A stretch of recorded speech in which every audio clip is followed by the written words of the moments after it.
Greetings and salutations, I am Thaumaturge and welcome back to Necrotic Drift. Okay, let's try north again. I'm going to explore everywhere anyway, despite his instructions. I'm not quite sure why sunglasses and shades are only sold in huts, but the store is very un-hut-like. There are 3 very solid walls here and a roof made not of thatch but poured cracking cement. The floor is hardly comprised of peat or mud, but the same tile present everywhere else in the mall. A fair bit of ether has snaked itself into the room. It combines with the hand-picked and market-researched atmospheric lights that still function to give off a very deep, diffracted and soothing look to the room. Vibrant purples and deep blues dominate the walls and counters of the sunglasses hut. I worked at this place for a week once when I was fighting with my manager at the D&D store. I acquired a little bit of trivia regarding this place. For instance, the center display case will open if it's tapped upon, but nothing useful otherwise. Ooh. Tap display case. I give the case a good whack and it opens with ease. Okay, what's in the case? Shows off the... Let's start properly. The center display case shows off the discounted pair of glasses that the store is most desperately trying to move. This usually stems from some celebrity insulting a particular make or model on the internet or in FHM magazine or something. The world of retailing sunglasses is about as catty and Machiavellian as the green room to a Miss Sorority USA contest right before the onstage drama reading. Lovely. Inside the center display case are the mirrored shades. Okay, take shades. Wear shades. Okay, we were told not to catch people's eyes. This might save us from some sort of gaze attack. Okay. In that case, let's head south. And west again. This stretch of the mall hallway is covered with just a bit of rubble. There are clear exits to the west and south, in addition to the east back from where we came. The gate to the record store is down to the north. Where do we go from here? Asked Gibbs. There's an exit past the food court, right? He gestures over towards the west. Yeah, I don't think we can get out going through the tech superstore. The superstore is to the south. Audrey and I can take a jaunt down there and make sure, though. Either way, said Gibbs, just be careful. Who knows what's lurking about down there? Well, as my father always said, he who fights with monsters might take care lest he thereby become a monster. Your father was Nietzsche? Gibbs thinks about that for a second. Your dad didn't say that. Freddie Nietzsche did, dummy. There we are, thank you. What? No, he didn't. You're completely wrong. I'm really not sure if Barnaby is correct or not. I'm pretty sure he is. So I just immediately go on the defensive. Did Papa Duffy also say in heaven all the interesting people are missing, or maybe only sick music makes money today? Truth to tell, my dad did used to say the latter, but I don't tell Gibbs that. Your father is really weird, says Audrey unhelpfully. Look, enough with ragging on pure old Nicodemus. Okay.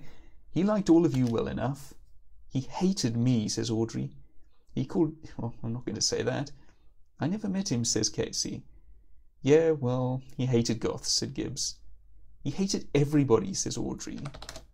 Let's head south. Casey whispers something into Gibbs' ear. Hey, Duffy. Hey, I think Casey and I are going to hang out here for a bit. We're going to look for ghosts right here. Why don't you and Audrey scout what's south of here and we'll stay put? Whatever, I think to myself. I then upgrade my thought 1 level. Whatever, I say. Pow! Mall first level, southern edge. I enter the southernmost section of the mall, and it's as I feared. The outlet superstore has been cemented over. Wow! So I won't be able to get to the exit doors that way. I always arrive through the food court due to how the parking lots are structured. There's 2 stores here that are accessible, however. The Party Favors store to the east, and then the Bead Store's main competitor, a candle store, which is to the west. We did see candles, actually, in those paintings. But let's start with the Party Favors store. Yep, that's encouraging. This store is mostly unfurnished, with a low, bare ceiling, cold floor covered in cheap carpeting, and blankets and rugs thumbtacked up to hide the peeling wallpaper and crumbling drywall. The contents of the room are a cluttered mess, as this place seems to be more of a craftsman's think tank and construction area than pure chamber for commerce like so many other shops in the mall. There's a work desk, a mirror along the northern wall, and a file cabinet across from it. A small window is visible behind some junk, and directly across from the entrance are 7 masks attached to the back wall in a proud display. Attached to one of the naked support beams is a disco laser pointer. Prominently displayed in the center of the room is a reserved yet sizable urn. An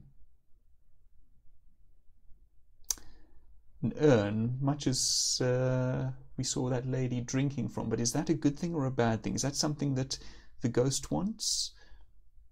It might give us a way of providing the spectre with water, but would we be playing into the ghost's hands if we took it with us? Alright, let's take the urn anyway. Leave that alone! Oh, this is so difficult to read. I'm just going to try to read this in my head first, try to pause it, and then I'll read it to you. Okay. Leave alone the dead, their ashes not for you, you little one. The spectre heads off to the west. I presume that's the ghost and not the spectre. Did I take the urn? I do, okay. I did, rather. Okay, let's head east. West. Let's head west again. Candle store. The candle store is the second most picketed store, right after the sports store. It used to be a lot worse when it was a nail and board emporium, though.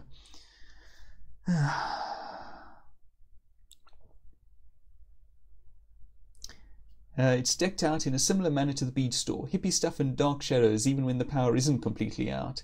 This isn't the kind of city where one can set up a number of candles on stands like in the video to wrapped around your finger. So instead all the candles and other objects are on shelves. There are a number of tiny birthday candles in packages all over the store, but the most impressive display is in the back, where an elegant, if clouded, menorah rests upon a long display table. A revenant and the spectre are here. You know what? Save.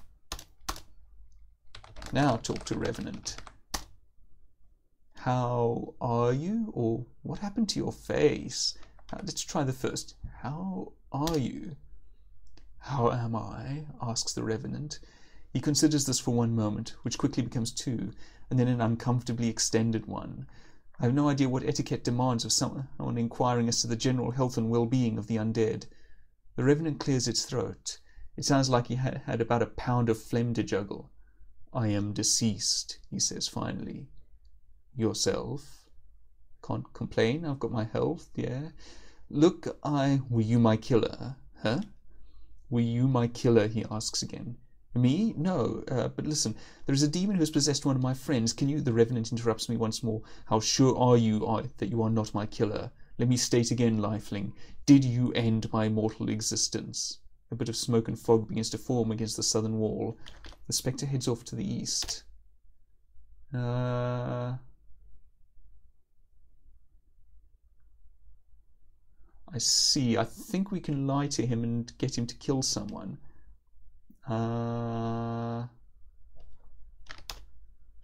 Who, booms the Revenant, who was my killer? You must tell me all you know. Another vision appears before us. It shows a slender hand over a sink holding one of those card pregnancy tests. The vision quickly pulls back, revealing Audrey in a bathrobe and her hair in a towel. I think I saw the card show a plus sign before the vision ended. The only thing is, I have no idea what plus represents. Pregnant? Not expecting? Gender? I don't have a lot of experience in this sort of thing. Talk to Audrey. Whoa, that was you in the vision. What does a plus mean? What does a plus mean? Asks Audrey. On a home pregnancy test? It means that you're not pregnant. Did you have a close call or something? Yes, we had a close call. Don't you remember? It wasn't that long ago. I'd got off ICQ talking to one of your ex-girlfriends the night before. She told me that you, quote, wig out when spoken to in Elvish or some other made-up language along those lines. Audrey continues her story, but I start to get a flood of memories back from that night. I'd actually deigned to go out clubbing with her for a night a few weeks back. I usually don't, as I am such a lousy, self-conscious dancer. She was wearing this tight little grey dress with slight horizontal lines across it, made out of this fuzzy fabric. The outfit practically squealed have sex with me by itself. Audrey was grinding her way up against me every time I went onto the floor. I just seizured out. That's the only way I know how to dance. I almost never really consume much alcohol, but that night I was taking pull after pull of some Safeway vodka that Sydney had smuggled into the club, as if the contents of the bottle were nothing more innocuous than Mexican Kool-Aid. Is Mexican Kool-Aid more or less innocuous than the usual stuff? Audrey and I took a cab back to her place, and we were all over one another before we could find the light switch. She was on top of me for what seemed like the better part of an hour when she dipped down and whispered something into my ear. Tia Melane. It's Tolkien Elvish for I love you. We don't seem to say that to each other very much, but even drunk I instantly translated what she said, and I... Well, yeah. I hadn't thought about the consequences of it, until just right now. I didn't mean for her to go through a pregnancy scare like that by herself. I just wasn't thinking about the details. For what it's worth, the story that Audrey related as I had this flashback was pretty much exactly like mine, except that she said that we only jammed for something like 15 minutes. She's got this crazy post-Einsteinian view of how time really works, so I don't believe her. There's a Menorah. Okay, so let's take the Menorah. Out, out, boy, you sick child, out. No, no, no, no, no. I take it. A kind of cave-in has apparently occurred here. While the gate north to the novel shop has been destroyed and passage is possible, our path to the west is blocked by an enormous amount of rubble. This is the way out, isn't it? Asked Gibbs. I nod sagely in the affirmative. He looks over the mess. Look, said Gibbs, why don't you and Audrey see if you can find any items that we'll need to get past whatever horrors are in store for us on the other side of this wall of junk. I'll start digging away at this and clear a path. Your atrophied muscles won't be able to really help you any, Duffy. Discount novel shop. You're supposed to be pumped to enter a bookstore in a mall. This isn't the case with this one. The novels contained herein are not discounted in terms of their cost, they are discounted rather in terms of their quality. A few years back there was a fad in publishing that resulted in the release of a large number of non-fiction books that were little more than paper printouts of successful blog sites. I say successful in a manner of speaking like that, as in my opinion of the only successful blog site is the one that ends with the lovely. Let's not say that. Bad steampunk, trite, lycanthropic romance novels, pre-civilization thrillers featuring cavemen, well, cave people, and gimmick dictionaries were all part of the hardcover publishing's switch towards the tactics of pop music the last few years. These outright dolorous genres are fully represented here, making this place more a library or museum than a boutique. I don't see why any of those couldn't work. Here's an exit to the south. Nailed to a couple of boards in the far corner of the room is a girl. Wow. Carelessly discarded on the ground next to the girl is a thick burgundy text. Let's start by examining the girl. Ooh, shame. The crucified girl seems to be of mild Hispanic descent. Her features are slightly olive, her hair dark and her eyes stained all around by blood. She's wearing a torn black tank top, blue bandana with floral print, and a sleek pair of tight shorts. Her build is slight. She's probably about 5'5" at most, with slim athletic legs. The girl's arm and right leg have been nailed to a makeshift cross, and the cross seems solidly affixed to the western wall. There are cuts and tears elsewhere on her body as well. It is difficult to tell how long she's been dead, but she's not sending off a waft of stench or anything currently. She looks a lot like a girl that used to work in the paint and houseware store that used to be here in the mall before they closed. I remember that she was really bright, resourceful, helpful, and was working on her 4-year degree. I really hope it's not her. She's dead. I ease the girl down from the cross and place her on the floor. I'm glad that we can at least take her down from there. The cross runs about 6 feet high, wide enough for a grown woman to be nailed to and made of some sort of indeterminate wood. Doubt we can take it, but never know. Okay. Oh, I got the text. Meant to examine that first. Oops. Alright. No, yes, cast them aside, sick little boy. The text has a grooved, sturdy cover designed out of pressed reed and dyed a rich burgundy. It is about 15 inches long, 9 or 10 inches thick. Pressed reed? Maybe this ghost really is that old. Exactly. That sounds like what they used to write on in ancient Egypt, if I recall correctly.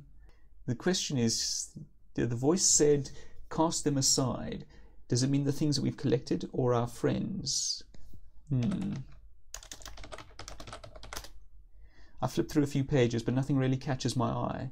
I'm sure that some long-dead monk or priest who nearly acquired whatever the 14th century version of repetitive motion syndrome in writing this thing is revolving in a European potter's grave at my disinterest, but the words just seem to roll off my eyeballs like in a splash of drama and desperate calligraphy. I suspect we might want that cross in order to fend off some undead being, but that would, I suspect, require dropping everything. Yep. Okay, so I think we managed to get pretty much everything back. Oh, one thing that we could probably do... Oh dear. The area is free from the wreckage. Gibbs, though, is just standing up, completely motionless, facing the inky blackness that shrouds the food court from here. Casey is nowhere to be found. She was here, Duffy. She was beautiful. Who was? Casey? Where's Casey? Casey... Gibbs turns and looks at me for the first time since I came back. No, not poor Casey. We finished up getting all the wreckage out of the way, and as I looked up, Casey was entranced by the most beautiful creature I have ever seen. Her skin was so pale, so fragile.